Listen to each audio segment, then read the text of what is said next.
Alors on veut caractériser en fait le fait qu'un point M est sur un plan P. Alors le plan P ici caractérisé lui-même par un point et un vecteur normal que j'appelle N. Je rappelle qu'un vecteur normal, ça donne la direction d'une perpendiculaire à ce plan ou d'une droite orthogonale à ce plan. Alors la caractérisation est la suivante. Dire que le point M, un point M, appartient au plan P, ça équivaut à AM scalaire n égale 0. Alors j'utilise le produit scalaire. Alors pour l'instant, je n'ai pas de repère dans l'espace, et quand on en aura un, on verra si c'est utile ou pas de prendre un repère orthonormal. Alors déjà, on va démontrer cette équivalence. Ça c'est important. Et cette équivalence, donc dans le premier cas, on va démontrer dans ce sens-là, cette implication. Si M appartient au plan P, donc j'ai un point M dans le plan, donc si M égale A, premier cas, M égale A, c'est possible. Si M égale A, ici le vecteur AM c'est le vecteur donc nul, et on a bien le produit scalaire qui vaut 0. Donc ça c'est vrai. Maintenant si M est différent de A, si M est différent de A, M étant un point du plan P, j'ai donc le vecteur AM qui est donc orthogonal au vecteur N. Si vous voulez, la droite, si j'ai pris ici, si j'appelle delta une droite orthogonale au plan P, le vecteur N est donc un vecteur directeur de cette droite, je pourrais dire que la droite AM est orthogonale à la droite delta. Donc le vecteur AM, il est orthogonal au vecteur N. Et donc le produit scalaire, il est nul. On utilise les propriétés du produit scalaire. Donc dans ce sens-là, c'est assez simple. Maintenant, on va faire la réciproque. Donc il s'agit de démontrer cette implication ici. Donc ici, j'ai pris un point M et je considère le projeté orthogonal de M sur le plan P. Donc ça veut dire quoi le projeté orthogonal? Ça veut dire qu'ici, H, c'est un point du plan P, et ici, MH et AH sont donc ici perpendiculaires. AMH est un triangle rectangle en H. Donc ici, je vais prendre cette hypothèse et je vais utiliser la relation de Chasles avec ici le point H. Donc AM, c'est AH plus HM. Et je sais que ce produit scalaire est nul. Donc je développe, ça fait AH scalaire N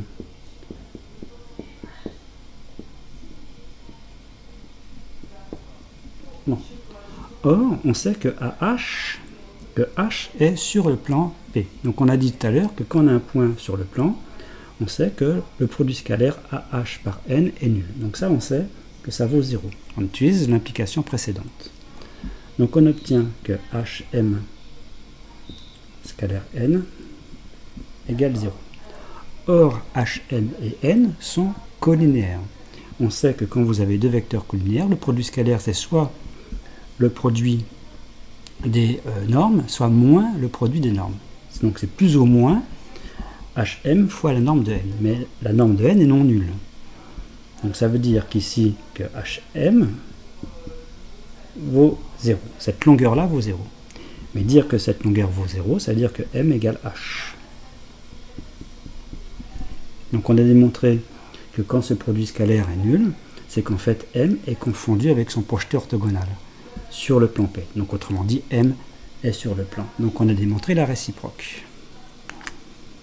Alors maintenant, on veut caractériser avec les coordonnées le fait qu'un point M est ou n'est pas sur un plan. Donc ici j'ai mon plan P, A est un point de ce plan et N est un vecteur normal de ce plan. Les coordonnées sont A, B, C ici pour le vecteur, ici X, A, Y, A, Z, A pour le point A. Donc on va supposer que le repère O, I, J, K est un repère orthonormé ou orthonormal. Donc ça va être important, repère orthonormé. Et donc j'ai les coordonnées du vecteur N et du point A. Donc dire que M de coordonnées x, y, z appartient au plan, ça équivaut, donc ça c'est ce qui a été fait précédemment, à AM, scalaire n, égale 0. Or, les coordonnées du vecteur AM sont x moins xa, y moins ya, z moins za, et n, a, b, c. Or, le repère, et c'est là que c'est important, c'est là qu'on utilise cette hypothèse, c'est à ce moment-là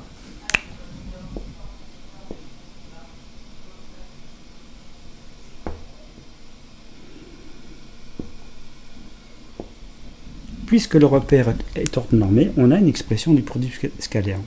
C'est x plus y plus zz'.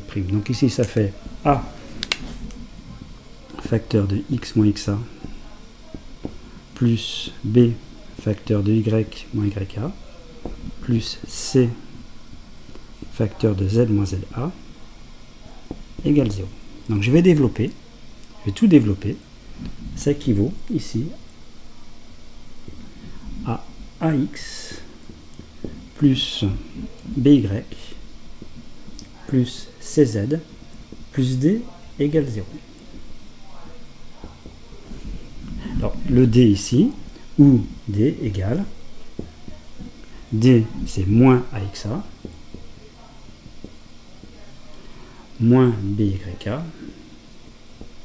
moins cza.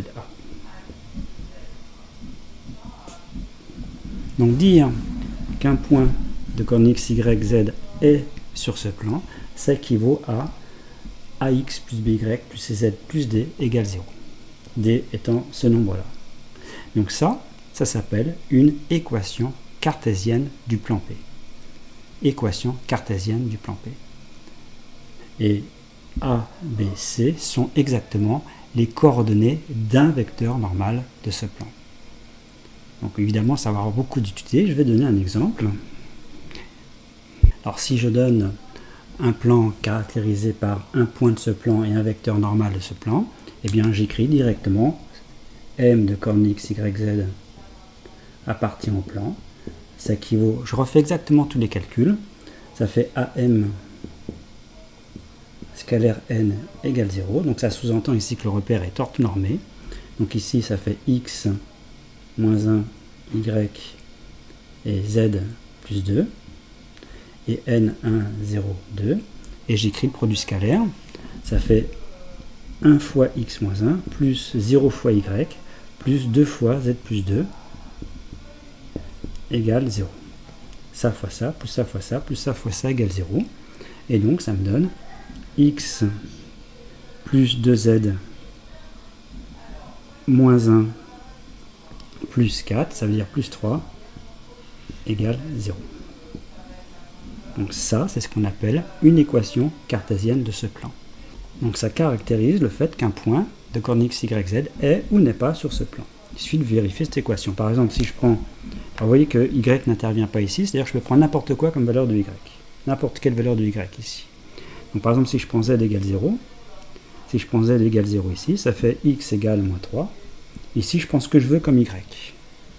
Donc ça, c'est un point de ce plan. Si je prends ici à la place de 2, si je prends 3, c'est également un point de ce plan. Donc on peut comme ça trouver une infinité de points d'un plan. Alors, la question évidemment sera, si je caractérise un point autrement, c'est-à-dire si je n'ai pas un vecteur normal, ben comment je fais pour obtenir un vecteur normal? Puisque vous voyez que la détermination d'un vecteur normal permet d'obtenir une équation cartésienne d'un plan. Comment fait-on pour obtenir un vecteur normal? Ça sera sur une autre vidéo. Alors il y a une réciproque, réciproquement, si je donne une équation, par exemple je vais donner n'importe quelle équation ici,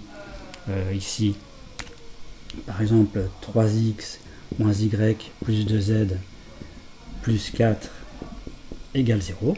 Ça, c'est donc une équation cartésienne d'un plan. Ici, le vecteur normal qui a été utilisé, c'est le vecteur de coordonnées 3, moins 1, 2. 3, moins 1, 2. Ça, c'est un vecteur normal de ce plan.